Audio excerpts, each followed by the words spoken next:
Welcome to a bonus episode of Top Lines and Tails, again sponsored by Harbro, where we continue our podcast looking at modern livestock operations and our discussions with Craig Uden from the Darr feedlot in Nebraska, and also on the call, Dr. Bob Hoke. There must be a lot of research, Craig, that keeps this outfit at the cutting edge, and you'll have a team of advisors, I guess, around and about. Well, I spend a lot of time on lots of committees and lots of things yet. And, we do some work direct. We're very, very, very blessed in the state of Nebraska have the U.S. Meat Animal Research Center. So we do a lot of work with those folks. That would be in central Nebraska. And that is one of the large research organizations in the United States for beef production. And so we're always looking at things that they're doing. We spend a lot of time at the university. We're very involved with NCBA and the Nebraska cattlemen. And we always tried to be an innovator. So my partners, I've got a couple partners that are very active, and they bring ideas.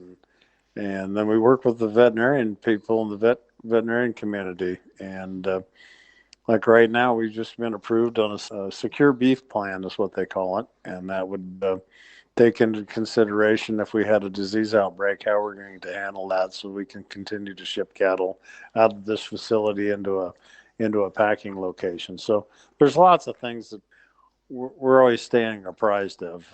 I try to hire people that can think out of the box, and even though I don't run the day to day anymore, I'm here every day. So one guy said, "You're like the dad of the organization." One of my partners, he says, You started it. You're still here. You let everybody else run it, but you oversee. Keep it within the sideboards of the wagon. So, I know, yes, I can imagine that. It sounds like you still live and breathe this outfit, and it's a uh, massive credit yeah, to you.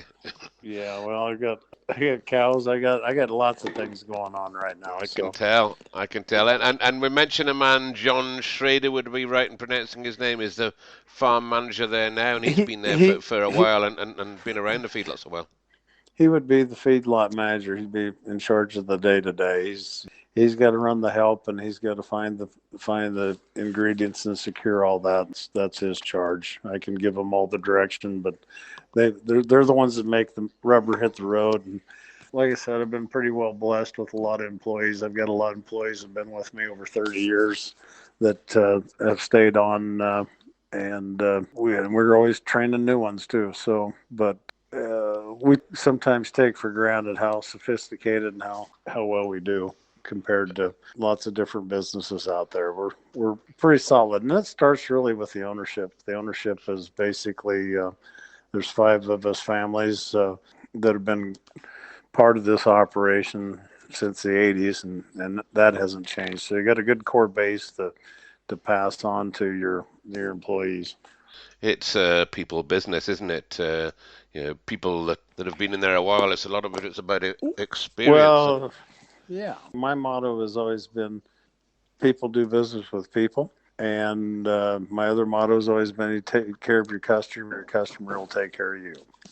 Absolutely, two brilliant rules to apply by. And let's move on a little bit to the business end, and I'm talking Mm-hmm. about the beef here. And where does Dar have the cattle harvested? Where do these animals go to? Well, again, we've got processing right here. So about 7 miles away, 2/3 of the animals will probably end up, about 70% of the cattle will end up locally. And that's somewhat by design. We're building animals that the consumer wants to consume. We're building a real high quality, safe product. And consequently, we kind of know what our target is. And back in the day, we used to have lots and lots of different processors, and cattle went lots of different directions, and that is not the case anymore. And so we choose to stay fairly close because of freight and stress and results. And we got good results by harvesting our cattle fairly close. Now the NHTC cattle, a lot of those cattle will go out of state and they'll be on a truck for about 4 hours. But we usually are hauling them at night when it's cool, and those cattle end up going through a different processor in Kansas. So. Okay, and these meatpacking plants now are giant, aren't they, these days across the nation, and they get a lot of power, don't they, the meat packers?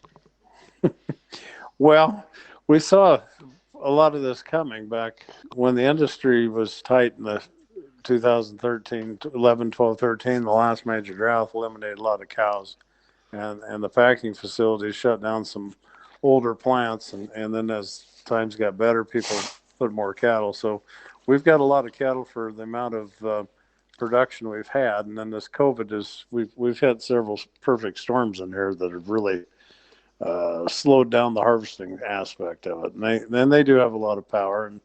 And the thing that's probably changed over time and is we used to have 15 different locations we could go, and they're all packing plants. And then they sold the beef to somebody else and sold it down the way. And they eventually got to the retailer. Today, you basically have food companies that own processing plants. And what I mean by that is once they buy the product, they break it, they package it, and they sell it. So that is what's changed in the last 40 years. Dynamics of that as far as people moving from all these different inefficiencies to becoming more efficient. But today we have a lot more cattle than we have kill capacity for the moment. But the industry is in the process of right-sizing itself today. And part of that is due to the liquidation, due to the drought. There's a tremendous amount of cows going to market right now. So, but the quality has never been any better. As we sit here in Nebraska, we'll run close to 15, 16% prime at this location. The Black Angus cattle will run closer to 35% prime. We're putting out a pretty good product that's pretty well demanded everywhere. The U.S. average is running about 82% choice and prime today. So quality is impeccable right now to satisfy the consumer's needs, and they've got a lot of choices. So then you see branding, and that's kind of how the evolution of the packing went into the food company aspect. Sure. And Bob, I'll bring you in there. Didn't you work with Craig for what you term as value-based marketing system going back into the 90s? Yeah. Well, one thing you market lean cattle. I mean, yours is all based off of the percentage lean they will yield, and we get priced off of quality, and prime is our highest quality choice. Then we go down to select, and then standards, which we call no rolls because they won't get graded. And so when he's talking about prime, that used to be about 2.5%. So that's tremendous numbers. But the thing that used to happen whenever Craig and I kind of first started fooling around with some of those value-based grids, these feedlots, the packer would come in, and Craig would have a show list, and he might have 4 pens on the show list. And the packer would come in and say, I'll buy these 4 pens for this amount of money. And so one of them might be really, really good, and one of them might be really, really bad. And they have different owners, and they all got paid the same. It was a very poor system. And so we came up with a system where they got paid by the actual value of what the quality grade and the yield grade, and if there was cattle that were dark cutters because they just something happened to them chemically, or they were too light or they were too heavy, that they actually got paid for the exact value of what that carcass was. And when these systems started coming in, really in the mid 90s is when they started coming in heavy. I mean, Craig was all over it, and no one could hit a grid better than Craig, because they also had the power to schedule cattle, which was tremendous. Because instead of the packer saying, I'll take these, or you feed these 2 more weeks, and then I'll take them, and I'm going to take all 4 pens at the same price. I mean, then Craig could actually schedule the cattle when he thought they were right, and boy, he could hit them just like a nail. And Craig, what would you have to say about that? We're trying to do that today as well. Yeah, Different times. I assume you're doing it a lot better now. Yeah, we are. We're doing very well. Back in the day, back in the 90s, they had the hot fat trim, and if you didn't make the cattle too fat, then they didn't get trimmed, and you got rewarded for that because it was an efficiency. We didn't have the markets for the tallow and all this, and people were wanting cattle that would grade but not be too fat. So we honed in on that really, really well, and we could schedule our cattle, and we could pick up basically $50 a head pretty easy by managing them cattle to that endpoint. It worked really, really well. Now, that processing plant burnt down, and they restructured some things, and some people were not happy, like they aren't today. We were too many numbers again, and so people kind of went away from the grid marketing a little bit, but it didn't take long. It just came back in a different fashion. So back in those days, you were looking at 2% prime and maybe 55% choice, and you had a lot of selects. So if you could beat that and you could run 75% choice and keep them lean, you were making really good money because you were producing what they were wanting, and they didn't have to store it and sort it, and you got rewarded. And today, the target has changed, but a little bit. Now everybody wants the high quality, but it's still somewhat of a fat game. So you got to go eyeball the cattle. I have to be the person to look at the cattle, and I look at them usually twice a week just to hone in on what I think is going to be about right to go out on this week, next week, the week after.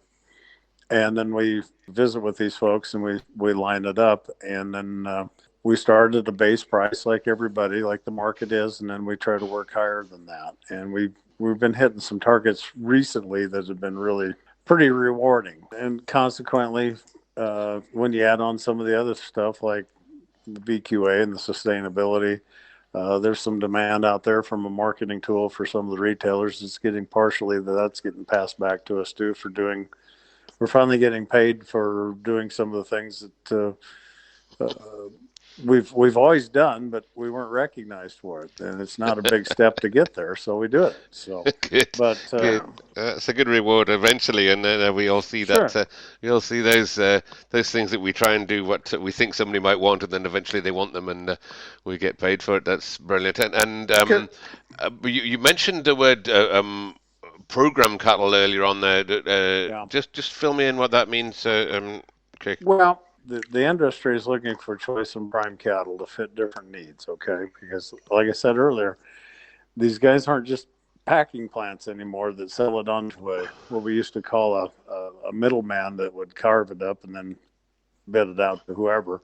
They have a specific order from whether it be the restaurant industry or the retail industry, that they need so many steaks to be upper 2/3 choice, or somebody needs to be prime, and so we're targeting in on, they're saying we're going to pay you more if you can produce more of this. So that's where we're honing in, and so we design these cattle, well, not design them, we manage them to this endpoint to where we think we have the maximum amount of grading and the least amount of fat and a weight that we can live with.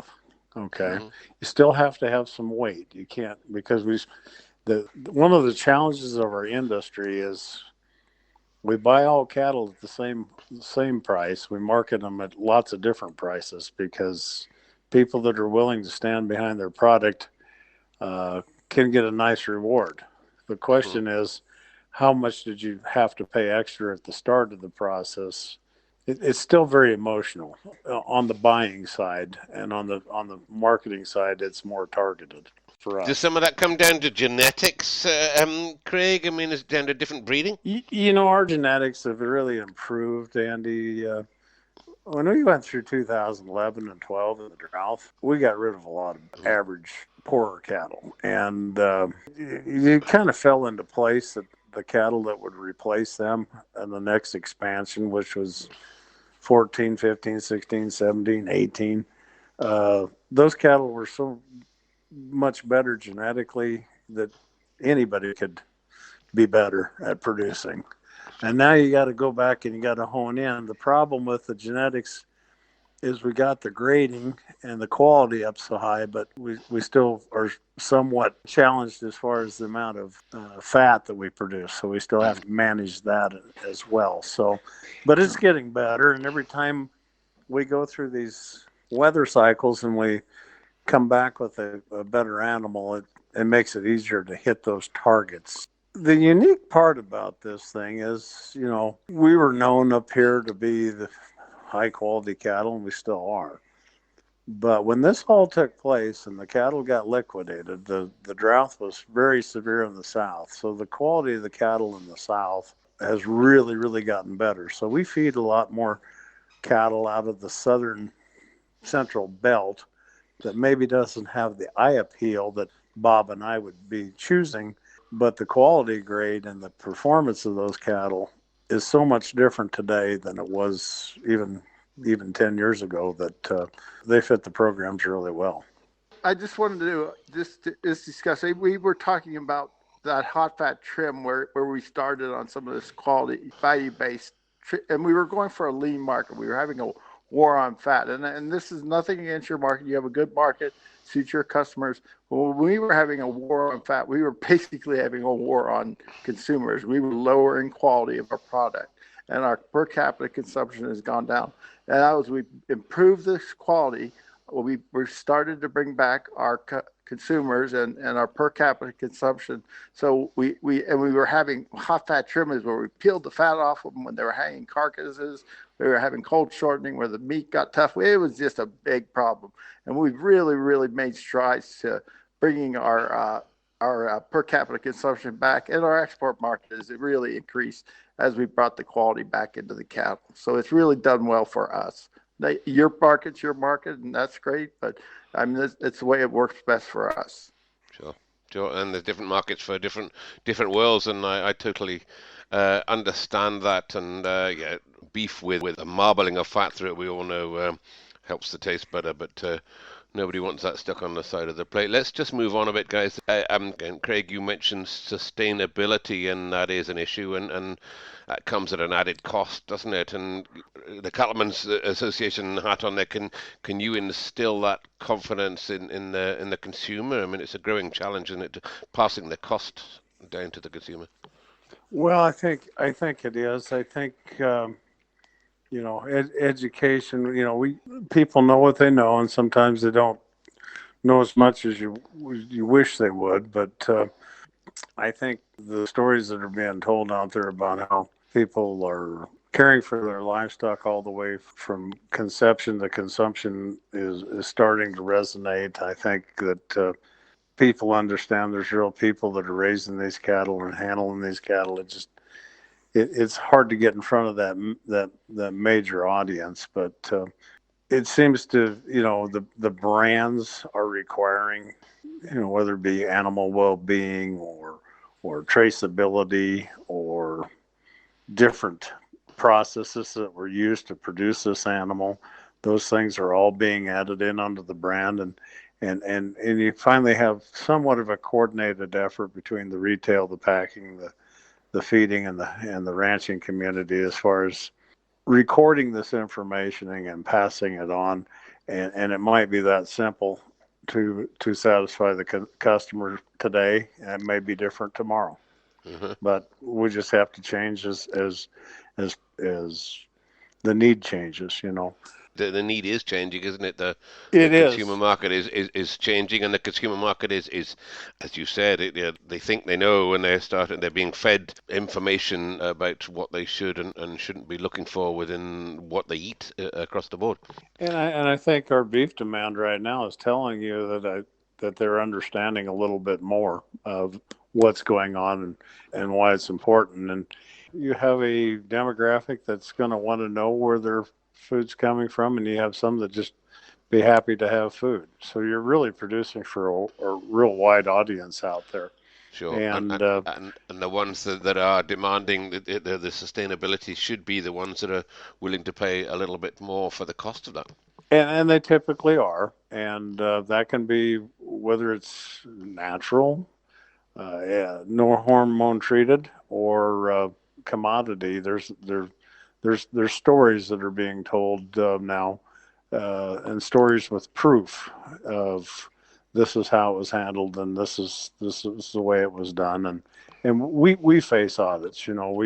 We face regular audits from different, whether it be food companies or different outfits that we have to pass for sustainability or beef quality assurance. We have to document that. So then that gets passed on, and there's a confidence being built that way. But we got a long ways to go, but it's getting better. And every time we go through these ups and downs, it seems like it gets better all the time. It evolves. We don't know what the next challenge will be, but there'll be some way to address it and some way to handle it. That's just the way it has to be. It's a hard one staying in front of the curve all the time, isn't it? And Yes, yes. I'll mention grass-fed beef. There seems to be a lean more towards, or there seems to be a demand for grass-fed beef in the USA and UK. Are they competition to you, or are you guys all knit together? Well, the grass-fed beef, it's more coastal. There's some demand probably middle section of the country, but it continues to grow. But when it's down to 1% or 1.5%, there's different ways to produce cattle for the consumer. Whatever the consumer is willing to pay for it, there'll be somebody that can probably raise it. I don't see that growth being a huge competitor in the U.S. Okay, I think probably I'm comparing it to the UK and Scotland particularly, that the demand on beef is becoming more of a grass fed because they believe it's more sustainable, and again, as you said, maybe they don't have all the information. It truthfully isn't more sustainable because it takes a lot more land usage, and if they're worried about methane and the carbon footprint, it actually about triples it. So, but I'm not going to get involved in that one. There are other countries that can do it more efficiently than we can do it. Yes. Our cost structure is extremely high. Yeah, and that's one reason for grass fed. But there's people that are doing it on certain locations where there's enough available demand and dollars to make it happen. But Bob's right. There is a lot more efficient countries to make it happen than here. And Craig, let's move on. You've passed a lot of this incredible knowledge that you have in the industry through to the National Cattlemen's Beef Association, the biggest trade organization in the US, and you worked your way up through the ranks there until you became the president. And what does that entail? What does that outfit do? Well, it does an awful lot. Tremendous amount of. One of the greatest things it does is it brings new ideas to the table, and it brings a lot of things, a lot of different aspects of how production is from one end of the country to the other. And like Bob said earlier, it's amazing what how everybody's got to work in their own environment and their surroundings to make things work. They do a lot of work as far as protection of personal property rights, constantly looking at opening trade markets, and that's been a huge success.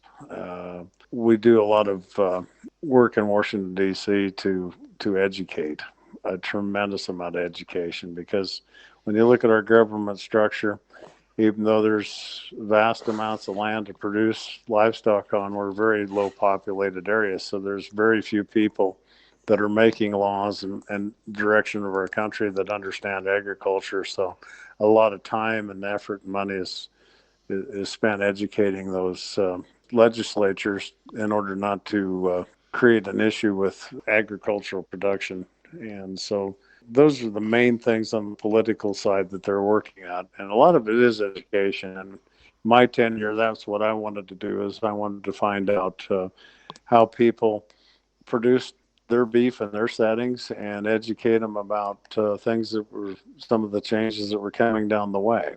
And we kind of understood that when these packing plants closed, these processors closed in the 2013, 14 era, that we would have some issues down the way, and we're facing them today.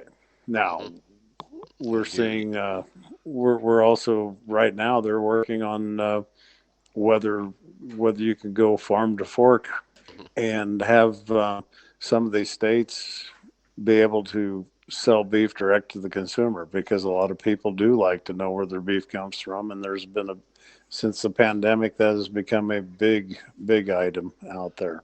It certainly has, and it has been on our side as well. And we've spoken to a few people previously and on our podcast who are doing that now, and people coming to the farm gate and buying that product directly where they know where it's come from. You also would have been involved with that hat on with the beef export market from the US, and Sure. where does the US ship to now? Where are your big markets? Japan's always been a huge market for us. We ship a lot of product to Japan and really into that whole Pacific Rim. Korea's been a very successful location for us to export product. China has become a when I was president, I went over to China and we signed the opening of beef going back into China, and that could become our largest export market this year. That's a massive market and a huge opportunity for many different types of product to go over there. Mexico and Canada, we still trade a lot with. And our South American markets, we've been trading a lot of high quality beef, grain fed beef, into some countries that are more notoriously known for their grass fed programs, because there's a demand down there in South America, whether it be Brazil or some of those countries as well. So,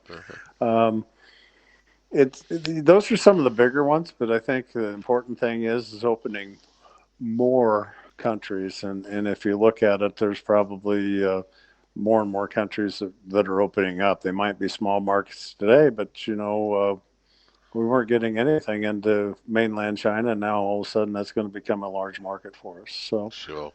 the EU we continue to work with, and we host a lot of people over here in Nebraska from over there, and they love our product. But there's always challenges, and getting around the non-trade barriers is always a challenge. But over time, those two eventually get resolved. It just isn't as fast as people would like. Sure, on the non-trade barriers, you're probably looking down my barrel here and talking about the UK market. And do you see them as a target, the UK market? I think there's a little bit of fear going on from some of our UK producers that you guys are going to flood the UK with cheap beef. Is that going to happen?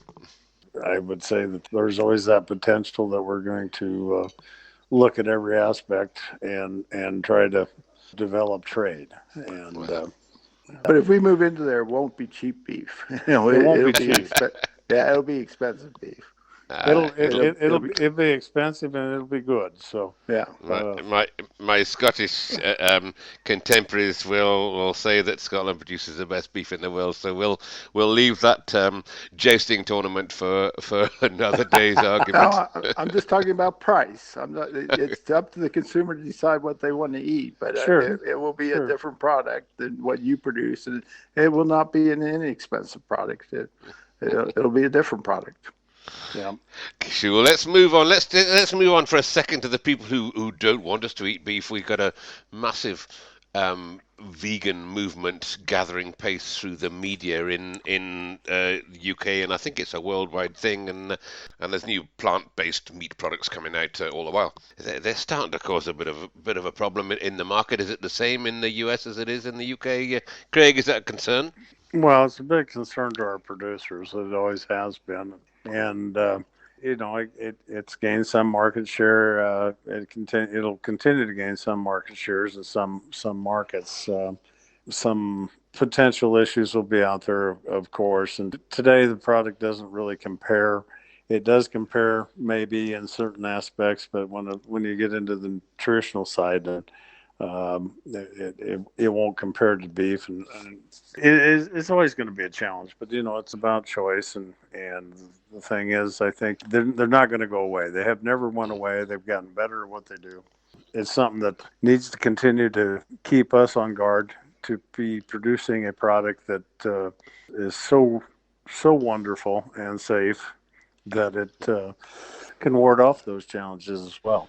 Nobody can rest on their laurels and say, we used to be the hay capital of the world right here in this county, and people said, hay's hay, and we produce lots of quantity, but we didn't have the quality, and eventually we lost that. And so you can't rest under your laurels. I mean, that's what really sustainability is. Sustainability is ever changing and stepping up to the challenge and addressing the issues and moving forward. So if we continue to keep managing our quality and making improvements in genetics and management and safety and opportunity in our product, then I'm not as worried about it. If we rest on our laurels and say, well, we've hit our goal, then I think that's when you have to worry about it, because Sure, nothing yeah. ever stops in this world. I mean, we're here today, and there's something new tomorrow. So you throw in pandemics, and you don't know what's going to come out of it. But when the meat cases, with the demand we have today, and the prices that people are willing to pay for our product, I'm not as worried about it today. But then,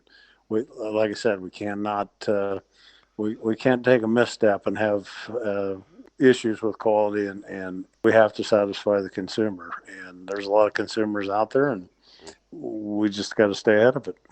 These things are sent to keep us honest, I hope. And while we're on that subject of challenges, the environmentalists now are all talking about how the beef industry is destroying our planet, and I'm sure the same is happening in the US. And we've got people from the Scandinavia and what have you standing there and spouting unfounded facts, and we've just got to stand by what we do and keep it right.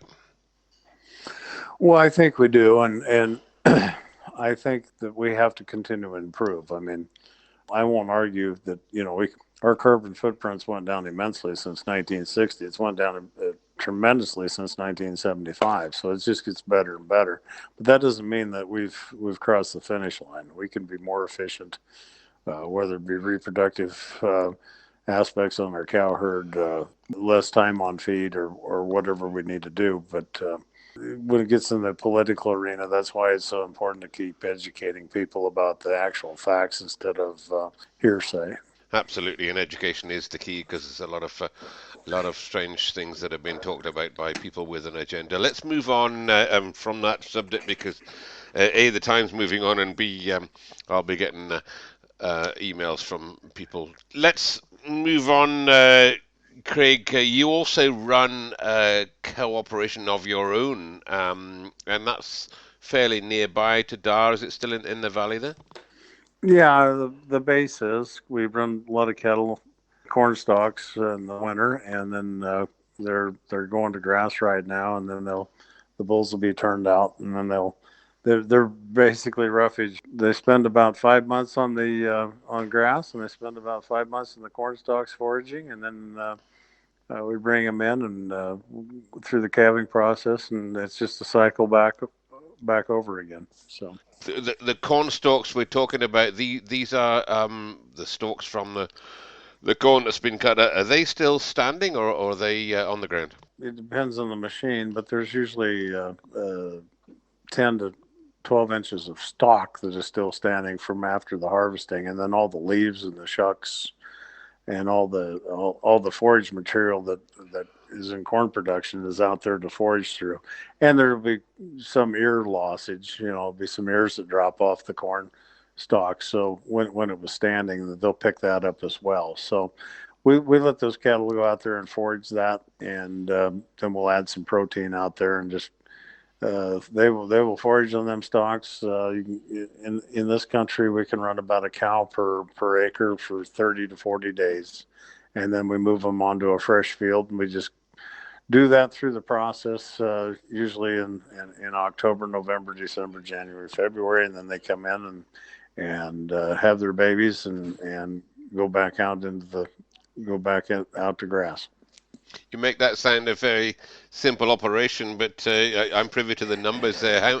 How many cows are you running there, Craig? Well, we run about 2,000 head, and my team, my man, and some labor that we hire, and soon to be my son, or my son-in-law is moving back, so he'll be part of that team as well. They'll manage those cattle, and basically they just need to be looked after, and they'll need their vaccinations. And it is challenging during calving, because there's a lot of babies being born, and we like to get those calves vaccinated and make sure they're healthy and watch them until they go to grass. And then we will wean those calves in the fall, and they will go, some of them will go back on forage, and some of them will go into what we call these outside growing lots, and then those cattle will be fed out.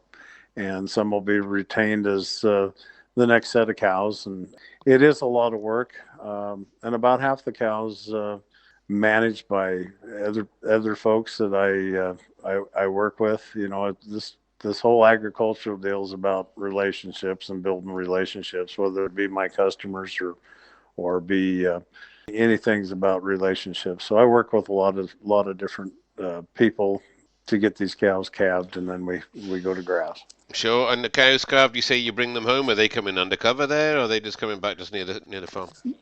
When they come in, we've got lots of shoulder belts, and we do have buildings, and you know, if the weather gets extreme, we move those cows through that barn as they're having babies, and so we have options, and we have some tree groves and different parcels there that those cattle can get out of the weather.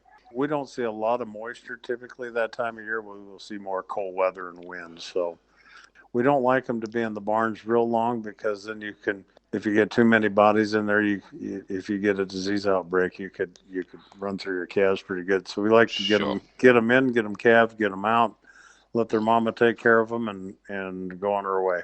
Can I ask what breed are we running here? Well, we do Angus, whether it be black Angus or red Angus, and Simmental cross.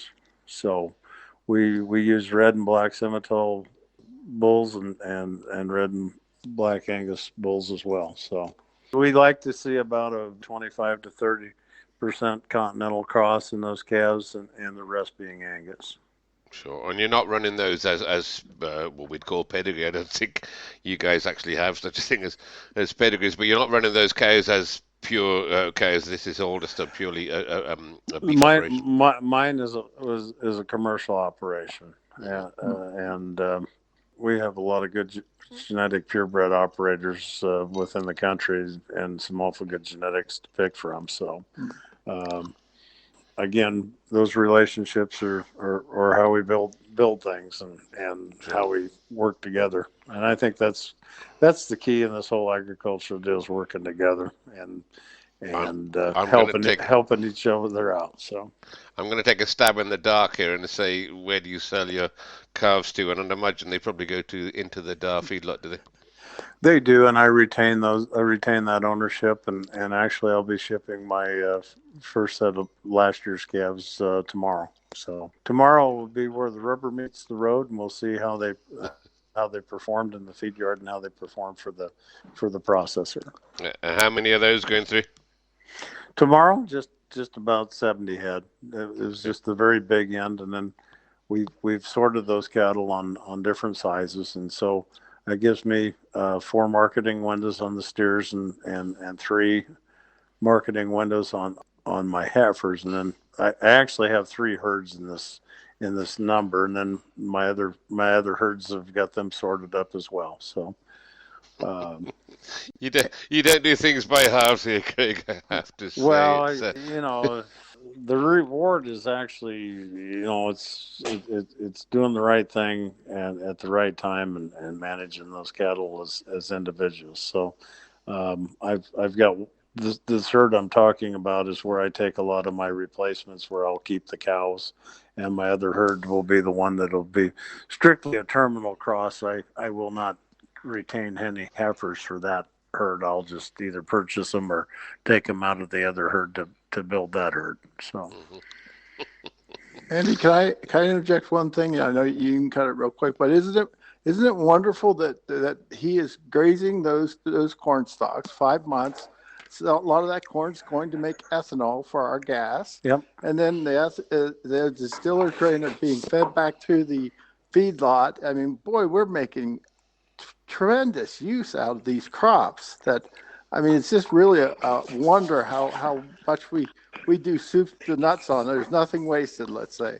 Completing the circle, you really are. When we're done with that, then the manure gets spread back out on the land as well.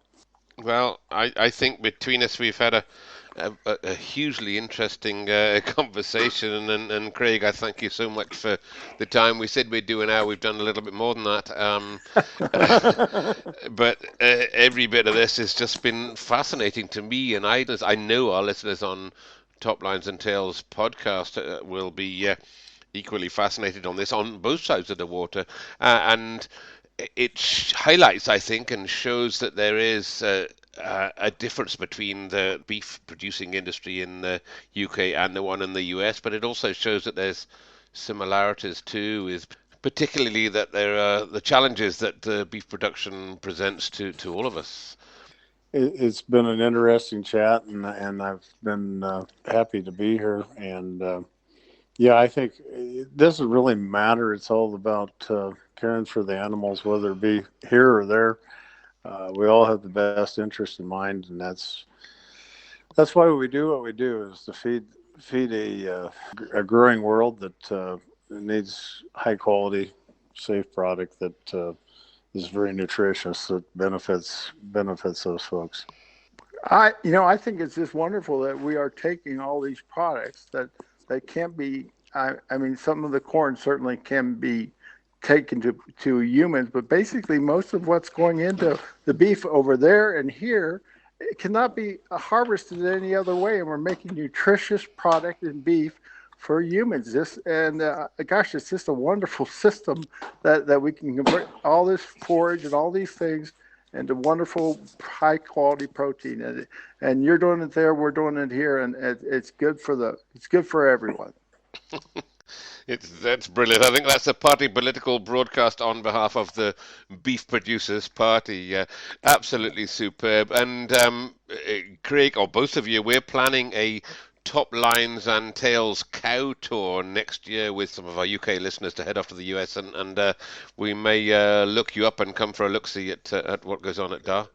Okay, that would be wonderful. And Bob, one quick question. You're a writer like myself, and how's your book going on the history of the Shorthorns? It's going really well, but it's a great book, but it goes into detail. Craig, you'll really enjoy it. I mean, it goes into detail from the 1700s in the American beef industry. We've gone in like a tick, in different aspects, but it's but boy, now we're in a panic mode to get this done. The production schedule just got all fouled up. Talking of time, Craig, you must be a busy man with that amount of businesses going on. I really appreciate we asked you for an hour, and I've had 2 hours of your time, and they've been excellent 2 hours. I really have, and I really thank you very much for your time. Well, I thank you as well. Well, have a good day, guys. You take care. Thank you. Take care. Bye. All right, cheers. Thank you for listening to this week's podcast, which was kindly sponsored by Harbro, suppliers of quality commercial and pedigree feeds and expert nutritional advice. Visit their website or find them on Facebook for more information. And while on the subject of Facebook, why don't you visit the Top Lines and Tails Facebook page, where you'll find photographs and more information to back up this episode.